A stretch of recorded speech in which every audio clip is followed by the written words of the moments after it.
Salam and peace. Welcome to Dawah Dude.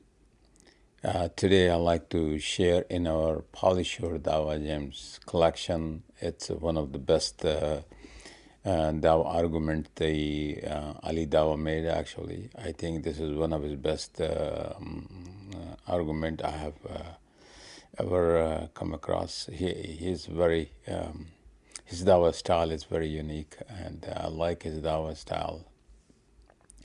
And in this clip, he made an amazing argument with the sister, and she finally convinced actually.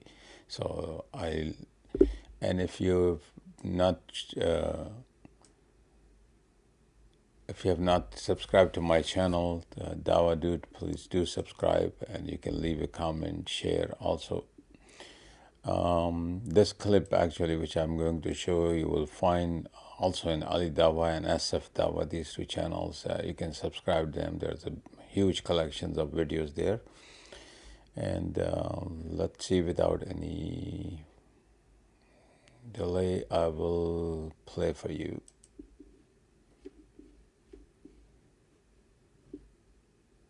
Then why is it forced upon me if it's not okay, good, that will lead me, for example? So why is it something that is not a choice? So you don't have a choice, you have to cover. But if you don't cover and you are practicing good Muslim, that does not mean you'll go to hell. But you have to cover. Why? Okay, good question. Have you read a book called Beauty Sick? No. Okay, I want you to buy this book. If it's possible, Beauty Sick. Beauty Sick? Yeah, it's by a non-Muslim. Okay. It's a very good book. Yeah. Now this book is very interesting because we have this false notion that when a woman takes her hijab off, she chose to take it off. I believe this is the biggest false fallacy ever. Okay. You know why? Because I'm asking you a question. Did you choose to take your hijab off? I never had a hijab. Okay, you never wore it. Never. Okay. Are you telling me that as a woman you choose not to wear the hijab? Yes. I say no, and I'll prove you. Let me tell you how. Are you telling me that the beauty industry, the females around you, the society that you live in have no effect on you and the way you are perceived, and that has no element on you that you may feel? Because the book that I referred to called Beauty Sick tells you about women who are beauty sick. Their sickness is beauty, which is what? When someone comes to me and says, I choose to wear the hijab, I'm like, please don't lie. You wear the hijab because Allah told you to. And now somebody comes and says, well, that's Islam is oppressive. And I say, well, no, hold on a second. Because the very women who wear miniskirts, who go get their breasts done, their backside done, their hips done, their nose done. Can you imagine? They smash their nose. You know your nose, it gets smashed and then reshaped. This is very important. The point is this. Are you telling me these people go and say, I choose to? No, you don't choose to. You do it because the beauty industry, the standards that the society have put a bar on, you are trying to reach those at the cost that you can even lose your life. There was a Brazilian woman who died because she got implants on her backside. She died. So then your argument is actually null and void, because the same way that a woman will choose or has no choice to wear hijab, but also does these things to herself, and it's like, oh, that's not her choice. Yes. Then where do you meet in the middle? Good. Where is the choice? This is where you meet in the middle. The point is this. Nobody has a choice. Listen carefully. But then why do you have free will if you don't have a choice? What's the fucking point? Sorry.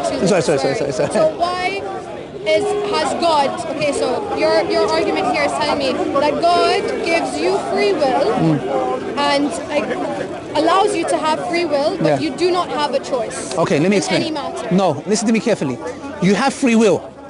You have a choice in what sense? Which one to follow? So so you're given free will just to choose God.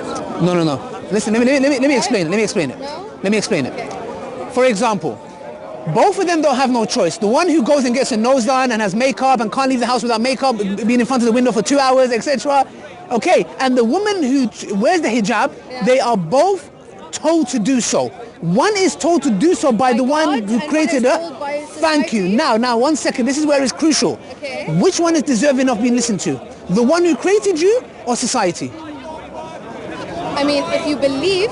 Not believe. If, argument's sake, if God exists and he's telling you And by the way, we as men need to cover up as well. I mean, yeah, but that's a theoretical question that you're asking me because how, like. But I ask him theoretically. But if I ask you theoretically, yeah. So if someone was. who is more deserving of being obedient to? I mean, if that is your argument, then of course it's your creator. Okay, good. Obedience. Okay, good. Society. So what have we learned here, sister, today?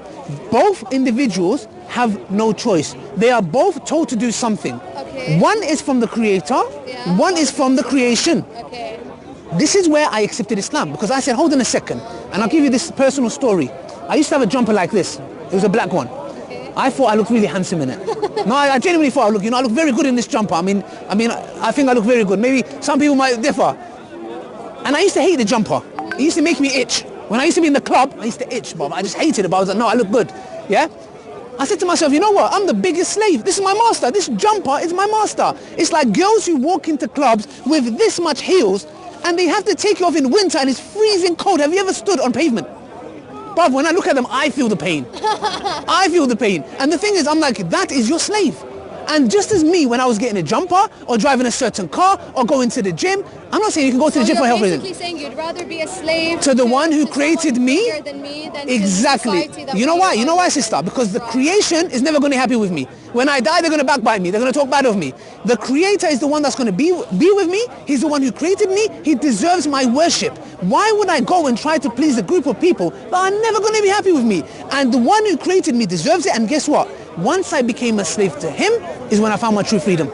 Once I became a slave to him. Very good points, honestly. Sister, the point I'm trying to say here is this, yeah? Thank you. May Allah bless you. No, thank you. I appreciate it. Logical. And this is the key, sister. You know why? Because at this moment, that is when it clicked me and I said, wow, all this life, my masters were females. My masters was a jumper that I used to wear. My masters was money. I used to live a lifestyle and do extra hours so I can drive a certain car. I used to go to the gym, yes, obviously for health reasons, but I wanted to have big biceps. So when I walk and wear that jumper, the girls can be like, wow, look at his biceps. I used to live, these were my masters. These were my gods. You know what I said? When I said, La ilaha illallah, I said, I am free from all of you. Because I want to worship the one who has created me.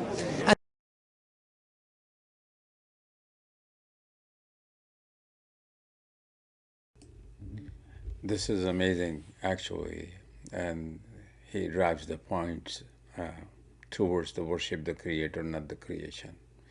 And there's a entire video available on SF Dawah and Ali Dawah, and on those channels you can watch them.